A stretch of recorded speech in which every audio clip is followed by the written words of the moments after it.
আচ্ছা এগুলো কি কি আছে একটু বলুন, কি কি আছে?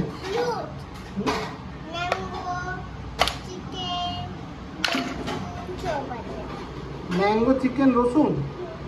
তো আজকে কি আমরা আম পোড়া চিকেন বানাচ্ছি? ও এবার নুনটা আমরা ভালো করে গুলিয়ে নিব খাবারে। ওকে।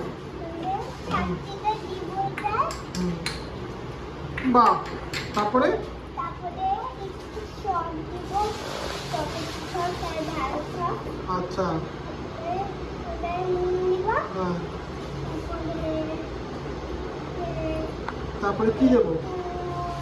দই দিব, দই দিলাম। একটু জল দিব। বাহ, তারপরে একটু মুখটা দেখি। Thank you.